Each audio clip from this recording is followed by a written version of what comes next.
नमस्ते। कभी सोचा है कि जिस ग्रह पर हम रहते हैं वो सिर्फ एक चट्टान का टुकड़ा नहीं बल्कि हमारा घर है। एक ऐसी दुनिया जो जिंदगी से भरी हुई है और कमाल के चमत्कारों से लबरेज है। जी हाँ, आज हम बात करने वाले हैं अपनी पृथ्वी की। सोचिए, इस पूरे ब्रह्मांड में इतने सारे अरबों खरबों ग्रह हैं, पर सिर्फ एक ही है जिसे हम घर कह सकते हैं। तो सवाल ये उठता है कि आखिर ऐसा क्या है जो हमारी पृथ्वी को इतना अलग, इतना खास बनाता है। बस यही सवाल है जिसके जवाब की तलाश में हम आज निकलेंगे। चलिए देखते हैं। तो चलिए सबसे पहले थोड़ा पीछे चलते हैं, बहुत पीछे, और देखते हैं कि ये जो कमाल का चमत्कार है ये आखिर हुआ कैसे। ये कहानी है हमारी दुनिया के बनने की। बात है करीब 4.5 अरब साल पुरानी। तब हमारा ग्रह बस सोलर सिस्टम की धूल और गैस से बना था। जरा सोचकर देखिए, शुरुआत में ये आग का एक धधकता हुआ गोला था, फिर लाखों साल लगे इसे ठंडा होने में, और जब ये ठंडा हुआ तो बने बड़े बड़े महासागर, और वहीं से जली जिंदगी की पहली छोटी सी चिंगारी। ठीक है, तो अब ये तो पता चल गया कि पृथ्वी बनी कैसे, पर ये अंदर से कैसी है। चलिए अब एक काम करते हैं, इसकी एक एक परत को खोलकर देखते हैं और समझते हैं कि ये अंदर से लेकर बाहर तक कैसी दिखती है। हमारी पृथ्वी की बनावट पता है, एक प्याज की तरह है। परत के ऊपर परत, सबसे अंदर एकदम सेंटर में है इनर कोर। ये लोहा और निकल का बना ठोस गोला है, और पता है ये सूरज की सतह से भी ज्यादा गर्म है। इसके ठीक बाहर है आउटर कोर, जो पिघले हुए लोहे और निकल का है, और यही वो चीज है जो हमारी मैग्नेटिक फील्ड बनाती है। फिर आती है मेंटल, एक मोटी एक गाढ़ी परत जो ज्वालामुखी जैसी चीजों के लिए जिम्मेदार है। और सबसे ऊपर वो पतली सी परत जिस पर हम रहते हैं उसे कहते हैं क्रस्ट। यहीं पर हमारे सारे महाद्वीप और महासागर हैं। चलिए अब जमीन के अंदर से निकलकर ऊपर आसमान की तरफ देखते हैं। हमारा जो वायुमंडल है ना, वो सिर्फ हवा नहीं है, ये एक तरह का मल्टी लेयर सिक्योरिटी सिस्टम है। सबसे नीचे है ट्रोपोस्फियर, जहां सारा मौसम बनता है, बादल, बारिश सब यहीं। उसके ऊपर है स्ट्रेटोस्फियर, जिसमें हमारी ओजोन लेयर है, जो एक शील्ड की तरह हमें सूरज की खतरनाक यूवी किरणों से बचाती है। फिर आता है मीसोस्फियर, जो आसमान से गिरने वाले उल्कापिंडों को जला देता है। और ऊपर थर्मोस्फियर में वो खूबसूरत ऑरोरा देखने को मिलते हैं। और सबसे आखिर में एक्सोस्फियर, जो हमें स्पेस से जोड़ता है। और जानते हैं इस वायुमंडल की सबसे कमाल की बात क्या है? इसका परफेक्ट बैलेंस। सोचिए, 78% नाइट्रोजन, 21% ऑक्सीजन और बाकी 1% में दूसरी गैसें। ये बस कोई रैंडम मिक्सचर नहीं है, ये वो परफेक्ट रेसिपी है जिसकी वजह से हम सब सांस ले पाते हैं। ये जिंदगी का अमृत है सचमुच।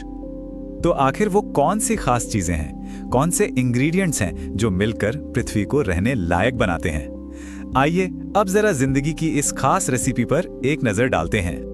70%, जी हाँ 70%। ये सिर्फ एक नंबर नहीं है, ये हमारी जिंदगी का आधार है। हमारी पृथ्वी का इतना बड़ा हिस्सा पानी से ढका हुआ है, लिक्विड वाटर, और यही वो चीज है जिसके बिना जिंदगी की कल्पना भी नहीं की जा सकती। साइंटिस्ट इसे एक बड़ा मजेदार नाम देते हैं, गोल्डीलॉक्स जोन। मतलब सूरज से बिल्कुल सही दूरी पर, न तो वीनस की तरह इतना पास कि सब जल जाए और ना ही मार्स की तरह इतना दूर कि सब जम जाए। हमारी पृथ्वी एकदम जस्ट राइट वाली जगह पर है। इसी वजह से यहाँ का मौसम इतना अच्छा और स्थिर रहता है। अच्छा, याद है हमने अभी आउटर कोर की बात की थी, वो जो पिघले हुए लोहे का है। पता है उसी की वजह से पृथ्वी की एक मैग्नेटिक फील्ड बनती है। ये एक तरह की अदृश्य ढाल है, एक शील्ड जो हमें सूरज से आने वाले खतरनाक रेडिएशन से बचाती है। अगर ये ना होती तो सच मानिए यहाँ जिंदगी का नामो निशान नहीं होता। अब एक नंबर और, 23.5 डिग्री। सुनने में छोटा लगता है ना, पर इसका असर बहुत बड़ा है। ये हमारी पृथ्वी का अपनी एक्सिस पर झुकाव है, और इसी छोटे से टिल्ट की वजह से मौसम बदलते हैं। सर्दी, गर्मी, बरसात सब इसी की देन है। यही हमारे प्लैनेट के क्लाइमेट को कंट्रोल करता है और अलग अलग तरह के इकोसिस्टम बनाता है। तो सोचिए, जब जिंदगी के लिए इतनी सारी परफेक्ट चीजें एक जगह मिल जाएं, तो क्या होता है? नतीजा होता है एक ऐसी दुनिया जो अजूबों और आश्चर्यों से भरी पड़ी है। बस एक बार नजर घुमाकर देखिए, हिमालय के ऊंचे ऊंचे पहाड़ों से लेकर सहारा के फैले हुए रेगिस्तान तक, अमेज़न के घने जंगलों से लेकर आर्कटिक की बर्फीली चादर तक, पृथ्वी पर इतने तरह के कमाल के लैंडस्केप्स हैं कि यकीन करना मुश्किल हो जाता है।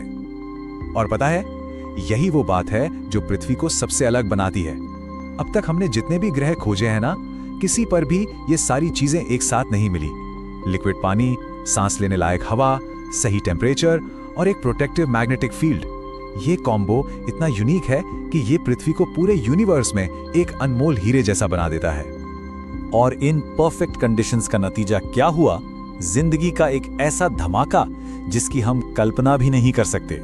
छोटे छोटे बैक्टीरिया से लेकर बड़ी बड़ी व्हेल तक लाखों तरह की प्रजातियां हमारे ग्रह के हर कोने में रहती हैं और सब मिलकर एक कमाल का बैलेंस बनाती हैं। लेकिन अब इस कहानी में एक और किरदार की एंट्री होती है, एक ऐसी प्रजाति जिसने इस ग्रह पर सबसे गहरा और शायद हमेशा के लिए रहने वाला असर डाला है, हम इंसान। और इसमें कोई शक नहीं है कि हम इंसानों ने कमाल की चीजें की हैं। हमने बड़े बड़े शहर बसाए, अलग अलग तरह की संस्कृतियां बनाई और ऐसी टेक्नोलॉजी विकसित की है जिसने पूरी दुनिया का नक्शा ही बदल दिया। लेकिन इस तरक्की की एक बहुत बड़ी कीमत भी चुकानी पड़ी है। आज हमारा घर, हमारा ग्रह ग्लोबल वार्मिंग, पोल्यूशन, जंगलों की कटाई और बायोडायवर्सिटी लॉस जैसी बहुत बड़ी मुश्किलों का सामना कर रहा है। सच तो यह है कि हमारी ही वजह से वो जिंदगी खतरे में है जिसे ये ग्रह इतने प्यार से संभालता आया है। तो आखिर में हम वापस उसी सवाल पर आते हैं कि वो क्या है जो पृथ्वी को इतना स्पेशल बनाता है। जवाब सीधा है, ये हमारा इकलौता घर है। इसके सिवा हमारे पास और कोई जगह नहीं है। चलिए एक बार फटाफट से जिंदगी की वो चेकलिस्ट देख लेते हैं। क्या यहाँ भरपूर पानी है? बिल्कुल। क्या यहाँ एक स्टेबल एटमॉस्फेयर है? एकदम परफेक्ट। सही टेम्परेचर? हाँ। Protective magnetic shield? वो भी है। और जिंदगी के लिए जरूरी केमिस्ट्री मौजूद है। ये सारी चीजें एक साथ सिर्फ और सिर्फ यही हैं। तो इसमें कोई दो राय नहीं कि पृथ्वी इस यूनिवर्स का एक मास्टरपीस है, एक बेजोड़ कलाकृति। पर यह मास्टरपीस बहुत नाजुक भी है। और यही हमें हमारे आखिरी सवाल पर लाता है। ये जो बेमिसाल और नाजुक कलाकृति है, इसे बचाने के लिए हम क्या करने वाले हैं? क्योंकि इस ग्रह का भविष्य और हमारा भविष्य अब हमारे ही हाथों में है।